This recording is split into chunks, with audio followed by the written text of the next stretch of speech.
Hello friend, स्वागत है आपका एनक्यू स्टडी यूट्यूब चैनल पर। सक्षमता परीक्षा के दूसरे चरण से संबंधित जीके जीएस का यह अगला सेट लाए हैं, जिसमें हम लोग पिछले सक्षमता में पूछे गए प्रश्नों के आधार पर तैयार किए गए प्रश्न हैं, ताकि एक भी प्रश्न इसमें छूटे नहीं। आइए बिना देर किए हुए चलते हम लोग पहले क्वेश्चन नंबर पहला है हमारे स्क्रीन पर, जो कि भारतीय राज्य व्यवस्था से संबंधित प्रश्न है कि भारतीय संसद के कितने सदन होते हैं। तो भारतीय संसद के अगर हम बात करें तो भारतीय संसद के अंग की बात की जाए तो 3 अंग होते हैं, और सदन की बात की जाए तो 2 सदन होते हैं। एक निम्न सदन जिसे लोकसभा के नाम से जाना जाता है, दूसरा उच्च सदन होता है जिसे राज्यसभा के नाम से जाना जाता है। लोकसभा में जनता के प्रतिनिधि डायरेक्ट चुन करके आते हैं जनता के द्वारा। 5 साल तक उनका कार्यकाल होता है, 5 साल के बाद वो पुनः विघटित होता है। अभी 2024 में इलेक्शन हो रहा है, फिर अगले 5 साल के लिए सरकार का गठन होगा। तो और राज्यसभा जो है वो अस्थाई सदन होता है, याद रखेंगे हम लोग। तो इसका पहला नंबर प्रश्न का सही उत्तर ऑप्शन नंबर बी होगा कि ये भारतीय संसद के 2 सदन होते हैं। क्वेश्चन नंबर दूसरा है कि संसद के किस सदन को प्रतिनिधि सभा कहा जाता है। तो संसद का जो 2 सदन है, एक निचला सदन जिसे लोकसभा के नाम से जानते हैं और एक ऊपरी सदन जिसे राज्यसभा के नाम से जानते हैं। तो चूंकि लोकसभा के जो सदस्य होते हैं वो जनता के द्वारा प्रत्यक्ष रूप से डायरेक्ट जनता वोट करके उन्हें चुन के भेजती है, इसलिए लोकसभा को प्रतिनिधि सभा कहा जाता है। जबकि राज्यसभा जो कि संसद का ऊपरी सदन है, उसमें जनता के द्वारा डायरेक्ट उसके सदस्य नहीं चुने जाते हैं, बल्कि उसके सदस्य जो है वह ये राज्य विधानसभाओं के सदस्य जो है उन्हें चुनते हैं। तो इसलिए उन्हें प्रतिनिधि सभा नहीं कहा जाता। ऑप्शन नंबर ए इसका करेक्ट आंसर होगा। दोस्तों, सभी महत्वपूर्ण प्रश्नों को हम लोग इसमें कवर करेंगे, जो आपके परीक्षा की दृष्टि से काफ़ी लाभकारी होगा। इसलिए आपसे रिक्वेस्ट है कि अगर आप हमारे चैनल पर अब तक नए हैं तो सब्सक्राइब कर लीजिएगा, और वीडियो पसंद आ रहा है तो इसे लाइक करते हुए दोस्तों के बीच भी जरूर शेयर कीजिएगा। क्वेश्चन नंबर तीसरा है कि संसद का अस्थाई सदन कौन सा है। तो संसद का जो अस्थाई सदन है, जो विघटित नहीं होता है, हम पहले ही कहे हैं, वह है राज्यसभा। लोकसभा संसद का अस्थाई सदन है, प्रत्येक 5 वर्ष पर विघटित होता है, पुनः जो है निर्वाचन होता है। जबकि संसद का अस्थाई सदन है राज्यसभा, जिसका विघटन नहीं होता है। राज्यसभा के सदस्यों का जो कार्यकाल होता है वो 6 वर्षों का होता है, और प्रत्येक 2 वर्ष पर जो है 1/3 सदस्यों की सदस्यता का समय पूरा होता है और उस पर निर्वाचन होते हैं, लेकिन यह पूरी तरह से कभी विघटित नहीं होता, याद रखिएगा। राज्यसभा का सदस्य बनने के लिए जो न्यूनतम उम्र सीमा है वह 30 वर्ष है। 30 वर्ष का व्यक्ति राज्यसभा के सदस्य के लिए निर्वाचित हो सकते हैं। क्वेश्चन नंबर चौथा है कि भारतीय संसद बनती है, यानी भारतीय संसद जो है वो किन किन ये से मिलकर के भारतीय संसद का निर्माण होता है। तो इस प्रश्न का जो सबसे सही उत्तर होगा कि भारतीय संसद, हम पहले ही कहे हैं कि 3 अंग हैं। पहला उसका निचला सदन लोकसभा है, दूसरा उसका ऊपरी सदन राज्यसभा है, और तीसरा जो है वो राष्ट्रपति महोदय हैं। तीनों मिल करके जो है भारतीय संसद बनाते हैं। संसद के ये 3 प्रमुख अंग हैं, यानी इस प्रश्न का ऑप्शन नंबर डी जो है वह सबसे सही उत्तर के रूप में आंसर जाना जाएगा। क्वेश्चन नंबर 5वां है कि निम्नलिखित में से कौन सा एक प्रावधान भारतीय संविधान के अंतर्गत संसद के सदस्यों के विशेषाधिकार तथा उन्मुक्तियों को निर्धारित करता है। यानी जो संसद के सदस्य हैं, चाहे वो लोकसभा सदन के सदस्य हो या राज्यसभा सदन के, तो उनके जो विशेषाधिकार हैं उसको निर्धारित किस अनुच्छेद के द्वारा किया गया है। इस 5वां नंबर प्रश्न का सही उत्तर ऑप्शन नंबर बी है कि अनुच्छेद 105 के तहत जो है उनके विशेषाधिकारों को निर्धारित किया गया है। क्वेश्चन नंबर 6 है कि भारतीय संविधान के किस अनुच्छेद में कहा गया है कि संघ के लिए एक संसद होगी जो राष्ट्रपति और दोनों सदनों यानी लोकसभा और राज्यसभा से मिलकर बनेगी। यह कथन भारतीय संविधान के किस अनुच्छेद में उल्लेखित है कि संघ के लिए एक संसद होगी जो राष्ट्रपति और दोनों सदनों से मिलकर बनेगी। तो यह सही उत्तर जो है इसका हो जाएगा ऑप्शन नंबर बी के अनुच्छेद 79 यानी 79 में इस बात का जिक्र किया गया है। नेक्स्ट क्वेश्चन है, क्वेश्चन नंबर 7 है कि निम्नलिखित कथनों में से हमें असत्य कथन, गलत कथन का चुनाव करना है। जी, तो इसमें पहला कथन है कि लोकसभा जो संसद का प्रथम सदन कहा जाता है, सही है। राज्यसभा को संसद का द्वितीय सदन कहा जाता है, ये भी सही है। लोकसभा संसद का लोकप्रिय सदन है, चौथा डी भी सही है। राज्यसभा एक अस्थायी सदन है, यह गलत है। क्यों गलत है? क्योंकि राज्यसभा जो है वो संसद का अस्थायी सदन है, उसके सदस्यों की जो ये है वो 6 वर्षों का कार्यकाल होता है। ये सदन जो है कभी विघटित नहीं होता है, तो इसलिए यह अस्थायी सदन है, यही सही उत्तर होगा। नेक्स्ट क्वेश्चन की ओर बढ़ते हैं। क्वेश्चन नंबर 8 है कि भारत संसद को भंग करने में कौन सक्षम है, यानी संसद अगर चल रहा है उसकी कार्यवाही तो उसे कौन भंग कर सकता है। तो इसका हालांकि सही उत्तर होगा ऑप्शन नंबर ए कि राष्ट्रपति महोदय के द्वारा जो है वो संसद को करने के लिए। नंबर क्वेश्चन है कि भारत का सबसे लंबी नदी कौन सी है, यानी अपने भारत देश में जो सबसे लंबी नदी है उसमें गंडक, कोसी, ब्रह्मपुत्र या फिर गंगा है। तो हम सभी जानते हैं कि भारत की सबसे लंबी नदी जो है वो गंगा नदी है। Option number D correct answer हो जाएगा। सबसे चौड़ी नदी के रूप में जो आएगा वो ब्रह्मपुत्र आएगा। गंगा नदी निकलती कहाँ से है? तो गंगा नदी जो है भागीरथी और अलकनंदा, कौन कौन नाम है? भागीरथी और अलकनंदा दो नाम से जो है वो निकलती है। और संयुक्त धारा जो है भागीरथी और अलकनंदा की संयुक्त धारा देवप्रयाग के निकट यहाँ उत्तराखंड में एक साथ होकर के बहने हुई प्रवाहित होती है। तो अगर पूछा जाए कि गंगा से पूर्व कौन सी धारा है तो उसका नाम है कि गंगा नदी जब एक साथ संयुक्त बनती है उससे पूर्व है भागीरथी और अलकनंदा।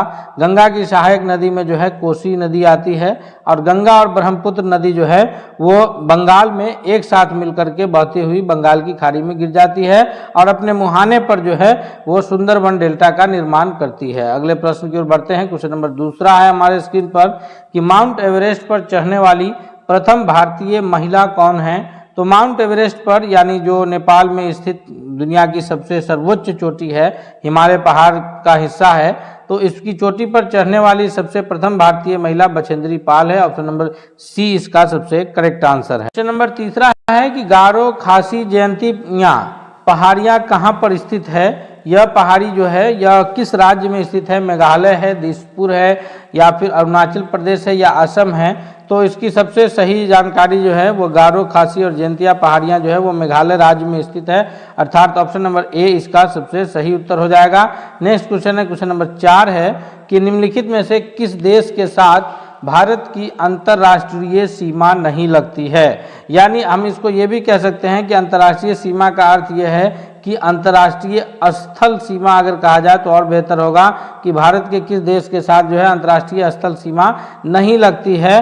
तो अगर हम लोग भारत के मैप को विस्तृत ध्यान से देखते हैं तो यहाँ पर जो देश बनता है वो ये है कि भारत के पश्चिम से पाकिस्तान, फिर उसके बाद अफगानिस्तान, फिर चीन, भूटान, नेपाल, बांग्लादेश, बर्मा, इन सारे देशों से भारत की स्थलीय अंतर्राष्ट्रीय सीमा लगती है। लेकिन भारत की जो सीमा स्थल रूप से नहीं लगती है वो श्रीलंका से नहीं लगती है, अर्थात option number D correct answer हो जाएगा।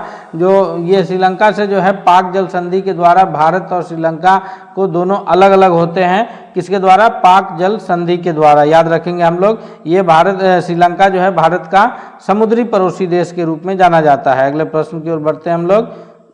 भारत का जो सबसे पूर्वी समुद्री तट है उसको किस नाम से जाना जाता है।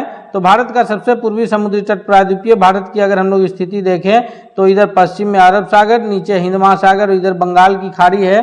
तो ये जो पूर्वी समुद्री तट है भारत का, यह कोरोमंडल तट के नाम से जाना जाता है, अर्थात ऑप्शन नंबर बी इसका सबसे सही उत्तर होगा। क्वेश्चन नंबर 6 है हमारे स्क्रीन पर कि कोंकण तट का जो विस्तार है वो कहाँ से कहाँ तक है। भारत में जो कोंकण तट का जो प्रायद्वीपीय भारत की स्थिति में कोंकण तट का विस्तार है, तो इसका अगर विस्तार की बात किया जाए कोंकण तट का तो यह इसका सही उत्तर हो जाएगा कि गोवा से दमन तक का जो विस्तार है वो उसको हम लोग कोंकण तट के नाम से जानते हैं। नेक्स्ट क्वेश्चन है, क्वेश्चन नंबर 7 है कि जम्मू कश्मीर राज्य का वह हिस्सा जिस पर चीन का अधिकार है, हालांकि वह जो है हिस्सा लद्दाख के क्षेत्र में पड़ता है, तो उस पर जो जम्मू कश्मीर राज्य का जब 2019 में 5 अगस्त 2019 को धारा 370 हटा करके राज्य का पुनर्गठित किया गया, तो उसमें जम्मू कश्मीर को एक अलग यूनियन टेरिटरी और लद्दाख को एक अलग यूनियन टेरिटरी बनाया गया है। उसमें से जो जम्मू कश्मीर अब लद्दाख का हिस्सा है जिस पर चीन का अधिकार है, उसको सियाचिन या फिर अक्साई चीन या गिलगिट क्षेत्र किस नाम से जानते हैं, तो उसको जाना जाता है अक्साई चीन के नाम से, यानी ऑप्शन नंबर डी 7वां नंबर प्रश्न का सबसे सही उत्तर हो जाएगा। नेक्स्ट क्वेश्चन है, क्वेश्चन नंबर 8 है कि निम्नलिखित नगरों में से कौन सा भारतीय राज्य कर्क रेखा के उत्तर में स्थित है, यानी कर्क रेखा के ऊपर में कौन सा राज्य स्थित है। उत्तर का अर्थात हो गया कि ये ऊपर में स्थित राज्य की बात हो रही है। तो अगर हम लोग भारत के मैप को ध्यान से देखेंगे तो भारत के 8 राज्यों से कर्क रेखा गुजरती है और उसके अतिरिक्त जितने भी राज्य हैं, जो ऊपर के राज्य हैं वो उत्तर में स्थित है और उसके जो नीचे के राज्य है वो कर्क रेखा के दक्षिण में स्थित है। 8 डिग्री 4 मिनट से भारत की स्थिति शुरू होती है और ये 23.5 डिग्री जो कर्क रेखा है यह कुल 8 राज्य मित्र पर गमछा झाड़ यानी मिजोरम, त्रिपुरा और जो है झारखंड, पश्चिम बंगाल, उसके बाद जो है मध्य प्रदेश, छत्तीसगढ़ और गुजरात, इन सारे राज्यों से होकर के कुल 8 राज्यों से गुजरती है। तो इसमें जो राज्य इसके उत्तर में स्थित है तो यहाँ मिजोरम, झारखंड और त्रिपुरा, इन तीनों राज्यों से होकर के कर्क रेखा गुजरती है, अर्थात मणिपुर जो है ऑप्शन नंबर ए 8वां नंबर प्रश्न का करेक्ट आंसर हो जाएगा। अगर कर्क रेखा के दक्षिण राज्य पूछा जाए तो इधर आंध्र प्रदेश है, कर्नाटका है, तेलंगाना है, तमिलनाडु है, केरल है, महाराष्ट्र है, ये सारे राज्य जो हैं कर्क रेखा के दक्षिण में स्थित राज्य हो जाएगा। अपने बिहार की स्थिति अगर पूछा जाए तो बिहार भी कर्क रेखा के उत्तर में स्थित राज्य है, क्योंकि बिहार से होकर कर्क रेखा नहीं गुजरती है। नेक्स्ट प्रश्न की ओर बढ़ते हैं। क्वेश्चन नंबर 9 है कि निम्नलिखित में से कौन सा कथन असत्य है, कौन सा कथन गलत है। तो अगर ध्यान से देखा जाए कि भारत का क्षेत्रफल 29.3% भाग पर्वतीय है, भारत के क्षेत्रफल का 27.7% भाग पठारीय है और भारत के क्षेत्रफल का 48% भाग मैदानी है और भारत के क्षेत्रफल का अक्षांशीय विस्तार जो है वो 8 डिग्री 4 मिनट उत्तर अक्षांश से शुरू होता है और 37 डिग्री 6 मिनट जो है वह उत्तरी अक्षांश के बीच स्थित है। तो यहाँ पर असत्य कथन ढूंढना है, सबसे सही जवाब हो जाएगा ऑप्शन नंबर सी कि भारत के क्षेत्रफल का जो 48% भाग है वो मैदानी भाग है। यह सबसे सही मतलब इसमें असत्य कथन के रूप में यह जाना जाएगा, बाकी कथन जो है वो सत्य है। नेक्स्ट सवाल की ओर बढ़ते हैं। क्वेश्चन नंबर 10 है हमारे स्क्रीन पर कि निम्नलिखित में से कौन भारत का सर्वोच्च पर्वत शिखर है। तो भारत का चूंकि सर्वोच्च पर्वत शिखर पूछा जा रहा है, ये हिमालय की चोटियों में से जो भारत का सबसे सर्वोच्च पर्वत शिखर है माउंट एवरेस्ट, तो नेपाल में स्थित है, तो इसलिए यह दुनिया का सबसे ऊंची चोटी है। अगर भारत में स्थित होती तो भारत की भी सबसे ऊंची चोटी होती, लेकिन चूंकि यह नेपाल में स्थित है, यहाँ भारत का पूछा जा रहा है, तो इसके लिए सबसे सही उत्तर हो जाएगा ऑप्शन नंबर डी के कंचनजंगा जो है यह भारत की सबसे सर्वोच्च चोटी के रूप में जाना जाएगा। अगला प्रश्न है कि हिमालय पार की नदियां कौन कौन सी है, यानी कौन सी नदियों का जो भारत में प्रवाहित होने वाली नदियां हैं वो प्रवाहित होकर के हिमालय, उसका उद्गम स्थल जो है वह हिमालय के पार है। तो इसमें जो 3 प्रमुख नदियां हैं जिसका भारत में प्रवाहित होती है लेकिन उसका उद्गम स्थल हिमालय के पार है, उन तीनों नदियों में से ब्रह्मपुत्र है, सिंधु है और सतलज है। ये तीनों जो है राजस्थान में ये मानसरोवर झील के पास से निकलती है। तो इसमें ब्रह्मपुत्र जो है वो पूरब की ओर प्रवाहित होते हुए भारत में अरुणाचल प्रदेश राज्य में आती है और फिर ये गंगा में मिल जाती है, और सिंधु सतलज जो है वो पश्चिम की ओर प्रवाहित होते हुए पाकिस्तान को चली जाती है, जम्मू कश्मीर पंजाब होते हुए। तो इसमें से जो है ये सिंधु और सतलज, सिंधु की सहायक नदी है सतलज और ब्रह्मपुत्र आकर के अरुणाचल प्रदेश से होते हुए पश्चिम बंगाल में गंगा में मिलकर के बांग्लादेश होते हुए बंगाल की खाड़ी में गिरती है। ब्रह्मपुत्र को जो है वो तिब्बत में सांगपो नदी के नाम से जाना जाता है। ये सारे प्रश्न हम लोग एक एक करके इस प्रकार से करेंगे ताकि इससे संबंधित कोई भी प्रश्न आए तो हमसे छूटना नहीं चाहिए। इसलिए दोस्तों हम आपसे रिक्वेस्ट करते हैं कि यदि आप हमारे चैनल पर अब तक नए हैं, सब्सक्राइब नहीं किया है, तो प्लीज़ आप बेल आइकन को दबाते हुए चैनल को जरूर सब्सक्राइब कर लीजिएगा। साथ ही साथ अगर वीडियो पसंद आ रहा है तो दोस्तों के बीच भी शेयर करना नहीं भूलिएगा। क्वेश्चन नंबर 12 है कि गंगा नदी को बांग्लादेश में किस नाम से जाना जाता है। तो गंगा नदी को, जो गंगा नदी जहाँ से निकलती है, 2 प्रमुख धारा, एक भागीरथी और एक अलकनंदा, और दोनों की संयुक्त धारा गंगा के नाम से बहते हुए उत्तराखंड से उत्तर प्रदेश, उत्तर प्रदेश से बिहार, बिहार के बाद जाती है पश्चिम बंगाल और फिर बांग्लादेश। तो वहाँ जो गंगा नदी को जाना जाता है वो पद्मा के नाम से जाना जाता है। 12वां नंबर प्रश्न का ऑप्शन नंबर ए सही उत्तर हो जाएगा कि गंगा नदी को किस नाम से जाना जाता है, पद्मा के नाम से। अगला प्रश्न है 13वां है कि गंगा एवं ब्रह्मपुत्र की संयुक्त जलधारा किस नाम से जानी जाती है। यानी गंगा और ब्रह्मपुत्र जब एक साथ मिल जाती है बंगाल में तो फिर उसके संयुक्त धारा को किस नाम से जाना जाता है? तो गंगा और ब्रह्मपुत्र जब एक साथ मिलती है तो उसकी संयुक्त धारा को जाना जाता है मेघना के नाम से, और यानी ऑप्शन नंबर सी इसका सबसे करेक्ट आंसर हो जाएगा। नेक्स्ट क्वेश्चन है, क्वेश्चन नंबर 14 है कि सुंदरवन डेल्टा कौन सी नदी बनाती है?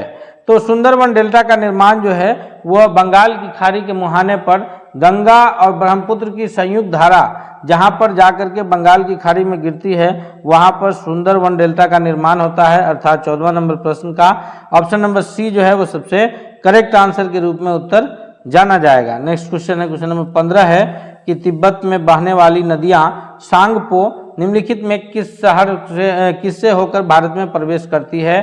तो तिब्बत में बहने वाली नदियां सांगपो जो है वो किस नदी को जाना जाता है? तो ब्रह्मपुत्र नदी को तिब्बत में सांगपो के नाम से जाना जाता है। किस नदी को?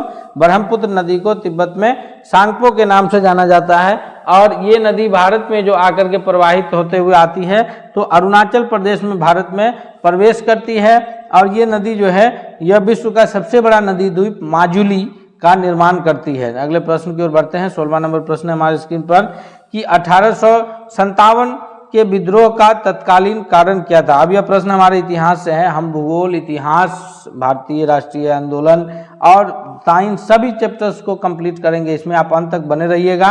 साथ ही साथ यदि आप हमसे पहले अगर क्वेश्चन कर पा रहे तो उत्तर कमेंट करके जरूर बताइएगा, और अंत में आप जरूर बताइएगा कि कितने प्रश्न का उत्तर कर पा रहे हैं, ताकि इससे ये पता चले कि कितनी तैयारियां हो चुकी है।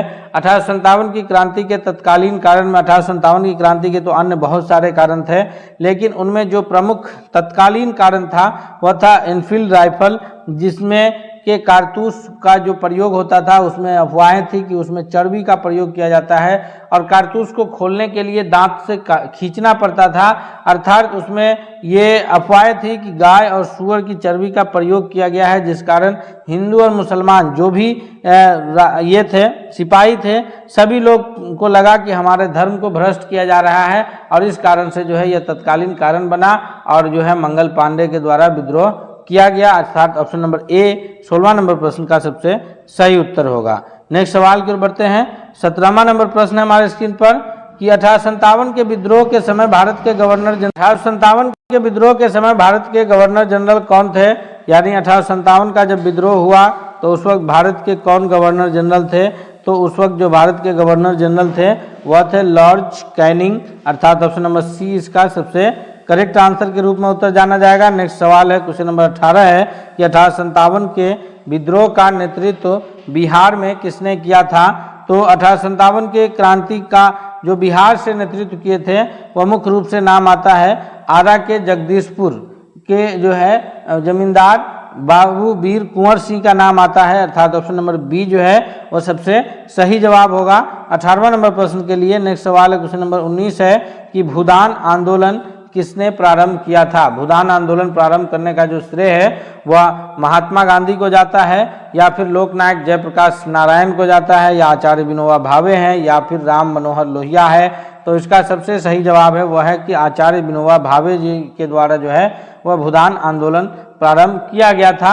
अगले सवाल की ओर बढ़ते हैं। क्वेश्चन नंबर 19 है कि लाइफ डिवाइन पुस्तक के लेखक कौन है? लाइफ डिवाइन पुस्तक के लेखक का नाम क्या है? लाइफ डिवाइन पुस्तक के लेखक जो हैं वह महात्मा गांधी जी हैं, या फिर इनमें से कोई और है? तो सही उत्तर के रूप में जो आंसर जाना जाएगा वो है ऑप्शन नंबर डी कि अरविंद घोष जो हैं वो लाइफ डिवाइन पुस्तक के लेखक हैं। अगले सवाल की ओर बढ़ते हैं। क्वेश्चन नंबर 21 है कि हमारा राष्ट्रीय गीत वंदे मातरम कहाँ से संकलित किया गया है? राष्ट्रीय गीत वंदे मातरम को जो लिया गया है वह किससे लिया गया है? तो इसमें जो सबसे सही जवाब होगा कि राष्ट्रीय गीत वंदे मातरम को आनंद मठ से संकलित किया गया है। और आनंद मठ के रचयिता कौन है? तो आनंद मठ के रचयिता हैं बंकिम चंद्र चटर्जी। कौन है?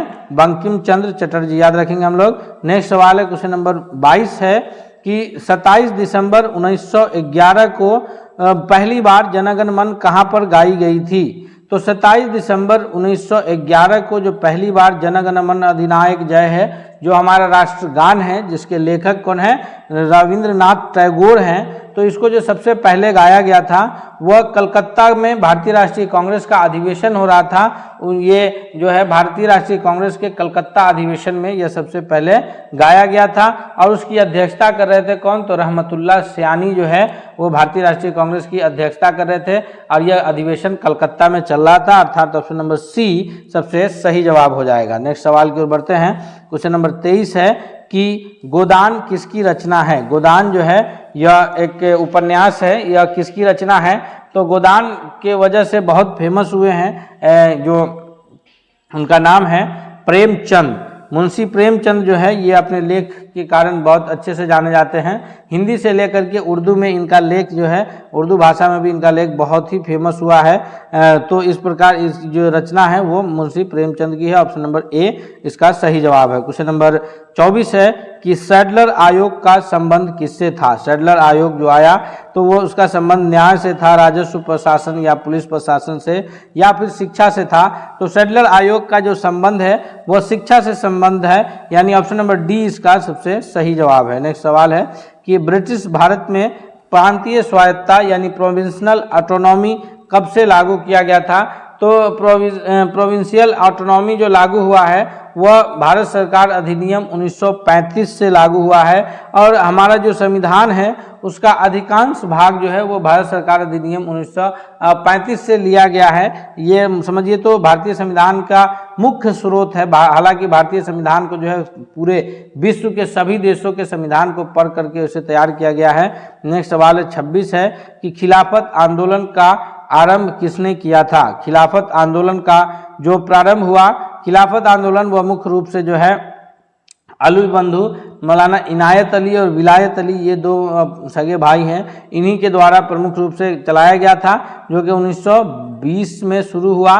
कहाँ से, तो तुर्की में खलीफा का पद जब समाप्त कर दिया गया था उसी के विरुद्ध जो है हर जगह पूरे दुनिया में अलग अलग देशों में खिलाफत आंदोलन चला था। उस वक्त भारत में एक और आंदोलन मुख्य रूप से सक्रिय था, वह था रॉलेट एक्ट के विरोध में असहयोग आंदोलन, नॉन कॉपरेशन मूवमेंट। और खिलाफत आंदोलन और नॉन कॉपरेशन मूवमेंट दोनों एक साथ चला। गांधी जी जो है वो खिलाफत आंदोलन की जब ये हुई बैठक हुई तो उसकी अध्यक्षता की है, इससे हिंदू मुस्लिम एकता बढ़ी और जो है ये अंग्रेजों के विरुद्ध एक बेहतर ये गया कि मतलब लड़ाई मजबूत हुई। अगले सवाल की ओर बढ़ते हैं हम लोग। क्वेश्चन नंबर 27 है कि भारत में सिविल सेवाओं का सूत्रपात किसने किया था, यानी भारत में सिविल सेवा को शुरू करने का श्रेय किनको जाता है।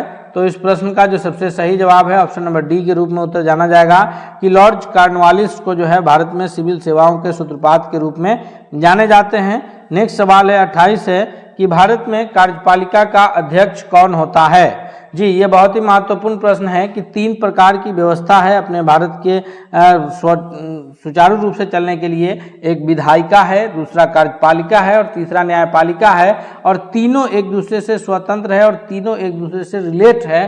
तीनों में कोई किसी पर हस्तक्षेप नहीं कर सकता है, तीनों के अधिकार क्षेत्र शामिल है। विधायिका का काम है कानून बनाना, कार्यपालिका का काम है कानून को लागू करना और करवाना, और ये न्यायपालिका का काम है कि अगर कोई कानून के विरुद्ध कोई कार्य करता है तो फिर कानून के मुताबिक ही उसको सजा देना, चाहे कानून का विरोध करने वाला विधायिका का सदस्य हो या कार्यपालिका का सदस्य हो या न्यायपालिका का सदस्य हो या किसी का भी सदस्य हो या कोई आम नागरिक हो। यानी इस प्रकार तीनों जो है एक दूसरे से संबंधित भी है और तीनों स्वतंत्र भी है। तो कार्यपालिका का जो प्रमुख अध्यक्ष है पूरे भारत में वह होता है भारत का राष्ट्रपति। ऑप्शन नंबर 1 करेक्ट आंसर होगा। भारत का राष्ट्रपति तीनों सेनाओं का जनरल कमांडर भी होता है। हालांकि तीनों सेनाओं का एक प्रमुख जनरल कमांडर जो है वह CDS पद है, जो कि चीफ ऑफ डिफेंस स्टाफ के नाम से जाना जाता है, CDS, लेकिन उसके बाद भी उसका भी प्रमुख जो है वो राष्ट्रपति ही होते हैं। नेक्स्ट सवाल है 29 है कि भारतीय संविधान के अनुसार देश का प्रथम नागरिक कौन होता है।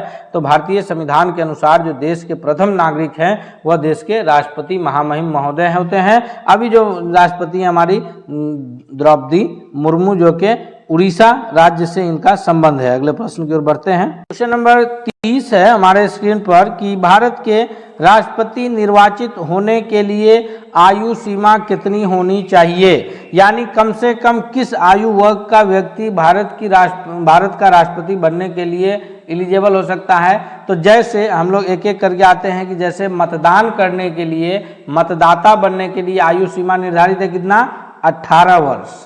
पंचायत स्तर का कोई भी चुनाव लड़ने के लिए आयु सीमा कितना है, 21 वर्ष। उसी प्रकार लोकसभा का सदस्य बनने के लिए आयु सीमा कितनी है, 25 वर्ष। पंचायत का किसी भी जैसे मुखिया वार्ड मेंबर का सदस्य बनने के लिए पंचायत के लिए 21 वर्ष, लोकसभा के लिए 25 वर्ष, राज्यसभा का सदस्य अगर बनना है तो 30 वर्ष, और अगर भारत का महामहिम राष्ट्रपति बनना है, प्रेसिडेंट ऑफ इंडिया बनना है, तो उसके लिए जो है उम्र सीमा है 35 वर्ष। यानी 35 वर्ष से कम आयु का व्यक्ति भारत के राष्ट्रपति नहीं बन सकते हैं।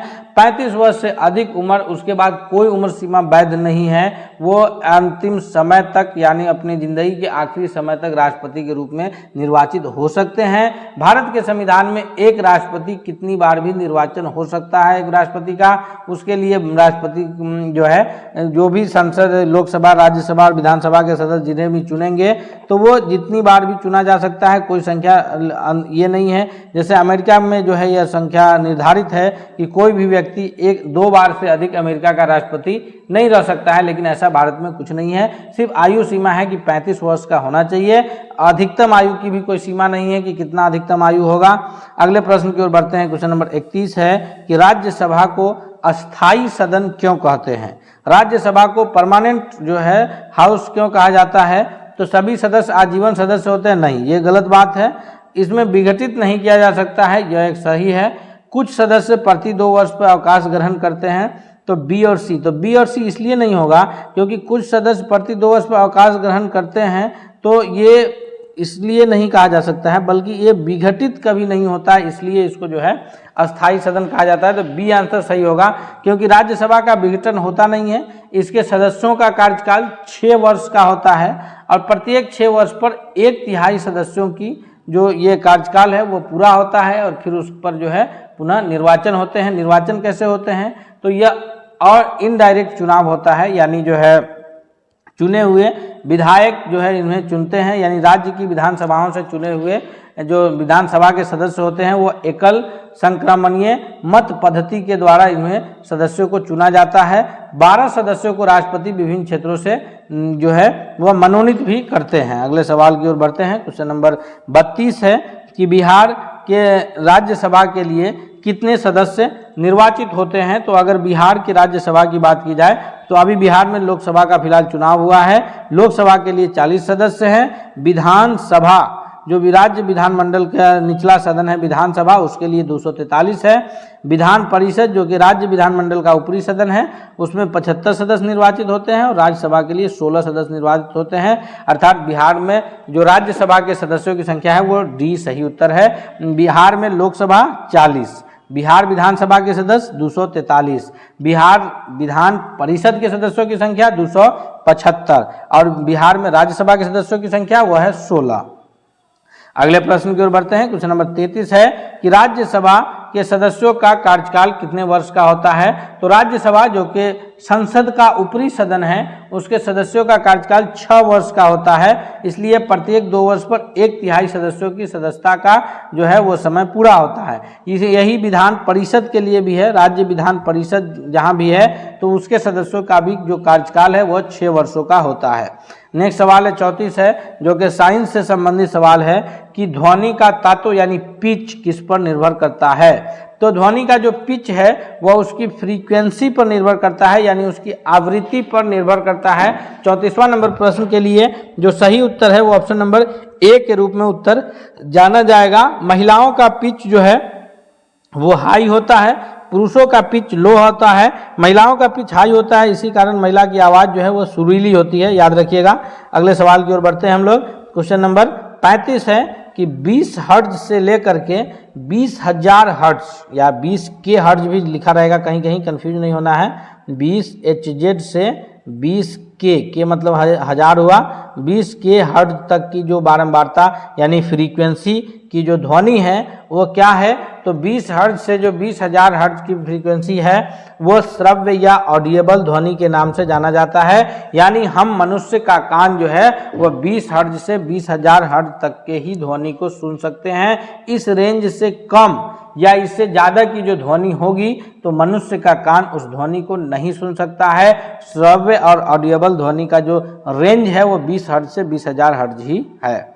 अगला सवाल है 36 है कि चंद्रमा पर धरातल से दूर विस्फोट क्यों सुनाई नहीं पड़ता। तो चंद्रमा पर अगर विस्फोट हो रहा है या धरातल पर कोई विस्फोट हो रहा है तो उसका आवाज़ चंद्रमा तक नहीं जा पाता है। इसका कारण यह है कि रास्ते में बहुत सारे ऐसी जगह है जहां पर वायु भी नहीं है, निर्वात है, तो जो ध्वनि का गमन है वह किसी न किसी माध्यम में होता है, चाहे वह ठोस हो, द्रव हो या गैस हो।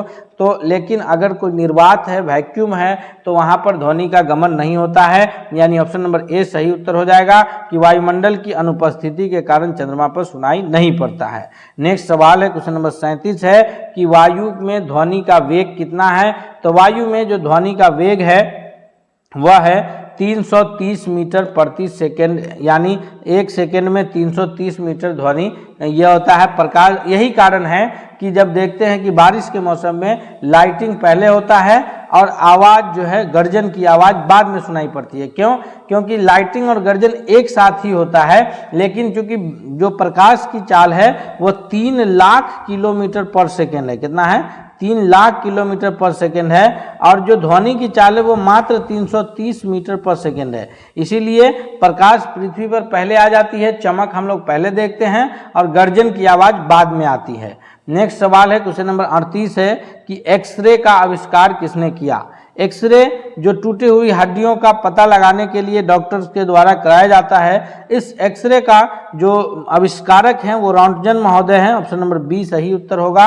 अगले सवाल की ओर बढ़ते हैं। क्वेश्चन नंबर 39 है कि परमाणु के नाभिक न्यूक्लियस में कौन कौन से कण होते हैं। तो परमाणु, कोई भी अगर परमाणु हो, चाहे किसी भी तत्व का परमाणु हो, तो उसके बीच में उसका न्यूक्लियस होता है जहां प्रोटॉन और न्यूट्रॉन रहते हैं। और परमाणु की कक्षाओं में इलेक्ट्रॉन जो है होते हैं, और परमाणु की कक्षा में 2n² इलेक्ट्रॉन होता है। n का जो नंबर है वो कक्षा की संख्या को बताता है, यानी उसके परमाणु के नाभिक में प्रोटॉन और न्यूट्रॉन रहते हैं। ये हम लोग याद रखेंगे। नेक्स्ट सवाल है 40 है कि न्यूट्रॉन की खोज किसने किया था।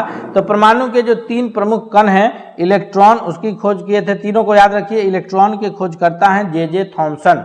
इलेक्ट्रॉन के खोजकर्ता कौन है? J Thomson. प्रोटॉन के खोजकर्ता जो हैं वह है जेम्स चैडविक, प्रोटॉन के खोजकर्ता जो हैं वह गोल्डस्टीन है। प्रोटॉन के कौन है? गोल्डस्टीन है। और न्यूट्रॉन के जो खोजकर्ता है वह है James Chadwick. Option number C सबसे सही जवाब है। दोस्तों 40 महत्वपूर्ण प्रश्नों को हम लोग यहाँ कंप्लीट किए हैं। हम उम्मीद करते हैं कि यह 40 प्रश्न आपको बहुत फायदेमंद होंगे परीक्षा की दृष्टि से। साथ ही साथ अगर आपको वीडियो पसंद आया तो लाइक करते हुए दोस्तों के बीच शेयर कीजिए। मिलते हैं अगले सेट के साथ, तब तक के लिए बहुत बहुत धन्यवाद।